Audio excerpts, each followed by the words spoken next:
Hello friends, आज हम Excel की क्लास फर्स्ट स्टार्ट करने वाले हैं। सबसे पहले जब भी आप कंप्यूटर ओपन करते हैं तो आपके सामने डेस्कटॉप आता है। डेस्कटॉप पे आने के बाद या तो आप स्टार्ट बटन पे आके एक्सेल टाइप करिए और यहाँ से इसको ओपन कर लिए तो एक्सेल ओपन हो जाएगा। नहीं तो विंडो आर करेंगे, रन आएगा। यहाँ पे हम एक्सेल टाइप करेंगे और एंटर प्रेस कर देंगे। अब एक्सेल ओपन होता है। जैसे एक्सेल ओपन होता है हमें ऐसी स्क्रीन मिलती है। एक्सेल हमें पहले से कुछ फाइल बना के देता है। मोर टेम्पलेट पे जाएंगे तो एक्सेल हमें ऑलरेडी काफी सारी फाइल्स बना के दे रखी है। अगर आप इन फाइल्स में काम करना चाहते हैं, किसी भी फाइल पे क्लिक करिए और क्रिएट पे जाएंगे तो वो फाइल ओपन हो जाएगी। फिर अपने अकॉर्डिंग आप डिटेल चेंज कर सकते हैं। अभी हम ब्लैंक वर्कबुक लेंगे, इसको ओपन करेंगे तो ये हमारा एक्सेल ओपन होता है। अब एक्सेल में जैसे ही वर्ड में डॉक्यूमेंट होता है वैसे ही एक्सेल में वर्कबुक होती है। वर्ड में जैसे पेजेस होते हैं और एक्सेल में शीट्स होती है। अब यहाँ पे ये जो बॉक्स बने हुए हैं ना, इनको हम सेल बोलते हैं। अब किसी पे क्लिक करिए, ये सब सेल है। अब यहाँ पे ऑलरेडी इतने सारे सेल है, हम कैसे पहचानेंगे तो आप किसी भी सेल पे क्लिक करते हैं ना तो यहाँ पे नेम बॉक्स में उसका नेम लिखा हुआ आ जाता है। ये है J7, इस पे क्लिक किया ये M7 है, इस पे क्लिक किया ये E5 है। ऐसे हर एक सेल का अपना एक एड्रेस होता है। ये हमारे कॉलम्स होते हैं और ये हमारी रो। अगर अब मैं किसी सेल पे क्लिक करती हूँ और यहाँ नेम बॉक्स पे देखती हूँ जहाँ पे मुझे इस सेल का एड्रेस मिलता है तो यहाँ पे H6 लिखा हुआ है।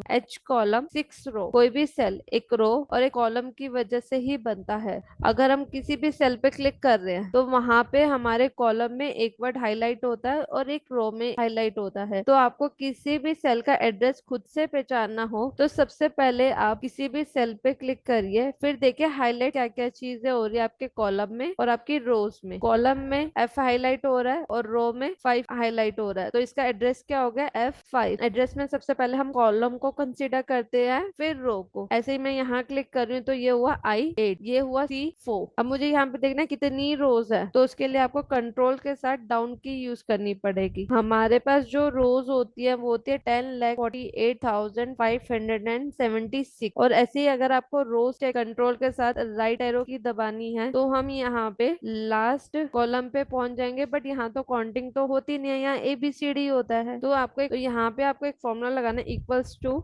कॉलम ओपन ब्रैकेट, आपको सेल सेलेक्ट करना है और क्लोज ब्रैकेट, एंटर प्रेस कर देंगे तो हमारे पास टोटल 16,384 कॉलम्स होते हैं। ये हमें यहाँ पे पता चल गया। अब मुझे टॉप पे जाना है तो कंट्रोल के साथ अप की यूज करूंगी और अब मुझे लेफ्ट हैंड साइड जाना है तो कंट्रोल के साथ लेफ्ट एरो की यूज करूंगी। तो मैं फर्स्ट सेल पे पहुंच गई हूँ। एक्सेल में बिना इक्वल्स टू के कोई भी फॉर्मूला काम नहीं करता। जैसे अभी मैं यहाँ लिख रही हूँ 25+2 तो ये यहाँ पे काम नहीं कर रही, इसने इसको टेक्स्ट कंसीडर किया है। जबकि हम नंबर लिखते हैं वो सेल के राइट हैंड साइड में आता है। अगर कोई टेक्स्ट लिखते हैं तो वो सेल के लेफ्ट हैंड साइड में आता है। तो जो अभी हमने ऊपर 25+2 लिखा ना, उसने उसको टेक्स्ट कंसीडर करा। अगर यही चीज मैं इक्वल्स टू 25+2 करूं तो यहाँ पे मुझे रिजल्ट शो हो रहा है। और अगर आप इस सेल पे क्लिक कर तो ये हमारा फॉर्मूला बार होता है। तो यहाँ पे हमें शो कर रहा है कि यहाँ पे मैंने क्या फॉर्मूला यूज किया। अगर इस सेल पे क्लिक कर रही हूँ तो यहाँ पे इस सेल पे जो जो लिखा होगा वो आपके फॉर्मूला बार में शो हो जाएगा। इससे आपको पता लग जाएगा कि किस सेल में फॉर्मूला लगाया गया है। अब मैं यहाँ पे दो वैल्यू लिख रही हूँ 25 और 2 तो इक्वल्स टू, मैं इस सेल को सेलेक्ट कर रही हूँ प्लस ये सेल। ये यहाँ हमारे पास रिजल्ट आ गया। अगर कल को मैं इस सेल की वैल्यू चेंज करूँ तो मेरा रिजल्ट चेंज हो रहा है। बट जब हमने यहाँ पे 25+2 किया तो यहाँ पे मैंने दो वैल्यूज को आपस में प्लस किया था जिससे ये दोनों यहाँ पे फिक्स्ड हो गए हैं। बट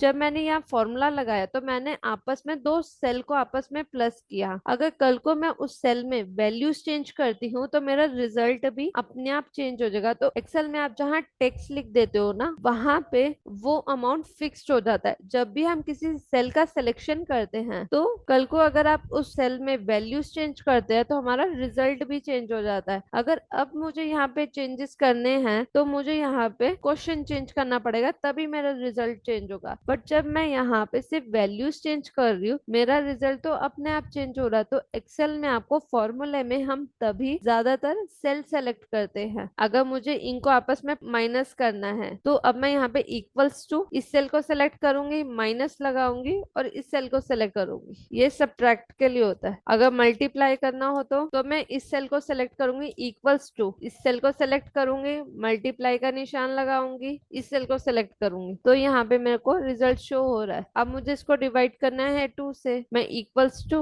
इस सेल को सेलेक्ट करूंगी, डिवाइड का साइन लगाऊंगी, दूसरे सेल को सेलेक्ट करूंगी, तो यहाँ पे मेरे पास रिजल्ट शो हो रहा है। अगर अब आपको फॉर्मूला देखना है कि इस शीट में कहाँ कहाँ फॉर्मूला लगा है, तो हम फॉर्मूला में जाएंगे, शो फॉर्मूला पे जाएंगे, तो इस शीट में जहां जहां फॉर्मूला लगा होगा वो आपको शो हो जाएगा। अगर शो फॉर्मूला को हटा दोगे फिर से आपको शीट नॉर्मल दिखेगी। होम पे आएंगे अब हम। अब मुझे अपनी शीट का नेम चेंज करना है, तो मैं इस पे डबल क्लिक करूंगी और इस पे नाम लिखूंगी बेसिक। एक तो ये तरीका है नेम चेंज करने का। अब बेसिक पे ही क्लिक करके माउस का राइट क्लिक करके आप रीनेम पे जा सकते हो, तो आप फिर से इसका नेम चेंज कर सकते हो। नहीं तो होम टैब में फॉर्मेट में जाएंगे, रीनेम शीट पे जाएंगे, तो भी आप यहाँ पे इसका नेम चेंज कर सकते हो। अगर मुझे शीट इंसर्ट करनी है तो मैं यहाँ प्लस के साइन पे क्लिक करूंगी, नहीं तो शीट नेम पे ही आके इंसर्ट पे जाऊंगी। इंसर्ट मुझे क्या करनी है, वर्कशीट, इस पे सिलेक्शन रहेगा, ओके कर दूंगी, तो मेरे पास यहाँ पे एक और शीट आ गई। नहीं तो होम टैब में जाके इंसर्ट पे जाके इंसर्ट शीट पे क्लिक करेंगे तो हमारे पास और शीट ऐड होती जाएगी। ऐसे ही आप जितनी मर्जी शीट ऐड कर सकते हैं। ये भी मेरी फर्स्ट शीट थी, ये मेरी दूसरी शीट हो गई। ऐसे ही आपके पास बहुत सारी शीट्स आ गई। अब मैं अपनी फर्स्ट शीट पे हूँ। अब मुझे क्या करना है, ये शीट नेम पे ना कलर लगाने हैं, तो हम शीट नेम वाली जगह पे आएंगे, माउस का राइट क्लिक करेंगे, टैब कलर पे जाएंगे और इसको कलर दे देंगे। जैसे ही आप दूसरी शीट को सेलेक्ट करोगे ना, फर्स्ट वाले पे वो पूरा कलर आ जाएगा। सेम चीज आप फॉर्मेट पे जाके टैब कलर, ये दूसरी शीट के लिए भी कर सकते हो। अब मैंने शीट 5 सेलेक्ट करी तो शीट 4 पे येलो कलर आ गया। ऐसे ही आप फिर से माउस का राइट क्लिक करके टैब कलर पे जाके कोई भी कलर सेलेक्ट कर सकते हो। जैसे आप नेक्स्ट शीट सेलेक्ट करोगे उस पे पूरा कलर आपको शो होगा। अगर अब सपोज मुझे ये शीट डिलीट करनी है तो उस शीट को सेलेक्ट करेंगे, माउस का राइट क्लिक करेंगे और डिलीट बटन पे जाएंगे।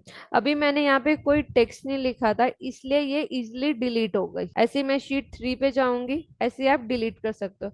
मैंने यहाँ पे एक टेक्स्ट लिखा है, अब इस शीट को सेलेक्ट करूंगी और डिलीट बटन पे जाऊंगी, तो अब एक्सेल ने मुझे एक मैसेज दिया है कि क्या आप इसको परमानेंटली डिलीट करना चाहते हो। अगर कंटिन्यू करना चाहती हूँ इस चीज को तो मैं यस कर दूं, तब ये शीट मेरे पास डिलीट हो गई है। यहाँ पे भी कोई टेक्स्ट नहीं लिखा हुआ। अगर अब मैं इसको भी डिलीट करना चाहूँ तो नॉर्मली हो जाएगी। अब मैंने शीट 5 को सेलेक्ट किया, होम टैब में डिलीट बटन पे आऊंगी, डिलीट शीट पे क्लिक करूंगी तो मेरी वो शीट भी डिलीट हो जाएगी। शीट 4 को सेलेक्ट किया, होम टैब में डिलीट पे आई, डिलीट शीट पे क्लिक किया तो ये शीट भी मेरी डिलीट हो गई। शीट 1 को सेलेक्ट करेंगे, माउस का राइट क्लिक करेंगे। अभी हमने इंसर्ट करना सीख लिया, डिलीट करना सीख लिया, रीनेम सीख लिया, टैब कलर सीख लिया। अभी मैं यहाँ पे एक शीट ले लेती हूँ। अब मुझे इस शीट को हाइड करना है तो माउस का राइट क्लिक करूंगी, हाइड पे जाएंगे तो ये मेरी शीट हाइड हो चुकी है। अब मैं इसी शीट पे रह के माउस का राइट क्लिक यूज करूंगी और अनहाइड करूंगी, तो यहाँ पे मेरे पास एक ऑप्शन आया कि आपको अनहाइड कौन सी वाली शीट करनी है। अगर आपने बहुत सारी शीट करी होगी उस शीट को सेलेक्ट करो और फिर ओके कर दो, तो फिर से आपको ये शीट यहाँ पे दिख जाएगी। मैं शीट 7 पे ही हूँ, फॉर्मेट पे जाऊंगी, हाइड या अनहाइड का ऑप्शन मुझे यहाँ पे भी मिल रहा है। मैं हाइड शीट कर दूंगी। अगर फिर से मुझे अनहाइड करने तो फॉर्मेट पे जाऊंगी, हाइड और अनहाइड में जाके हम अनहाइड क्या करनी है, मुझे शीट करनी है, तो वो पूछेगा कौन सी वाली शीट है। मैंने शीट 7 सेलेक्ट करी और ओके कर दिया तो वो शीट मेरे पास आ गई। अब हम शीट 1 पे हैं, माउस का राइट क्लिक करेंगे। अगर मुझे सारी शीट सेलेक्ट करनी है तो सेलेक्ट ऑल करूंगी तो मेरी सारी शीट सेलेक्ट हो जाएगी जितनी भी होंगी यहाँ। अब हम आगे देखेंगे मूव और कॉपी। अब मुझे क्या करना है, मैं इस शीट को ना यहाँ मूव करना चाहती हूँ। पहला तो तरीका है कि मैं यहाँ से इसको पिक करूँ और यहाँ ड्रॉप कर दूं। ऐसे आप किसी भी शीट को आगे पीछे कर सकते हैं। ठीक है, एक और तरीका है। अभी हम इस शीट को सेलेक्ट करेंगे, मूव और कॉपी पे जाएंगे, यहाँ पे मूव सेलेक्ट शीट आ रही है, बुक 1 में ही रखनी है। अभी हमने बिफोर शीट। अब मुझे ये बताना है कि मुझे शीट 8 को कहाँ लेके जाना है, तो मैं क्लिक कर देती हूँ शीट 7 पर और ओके कर देती हूँ, तो यहाँ पे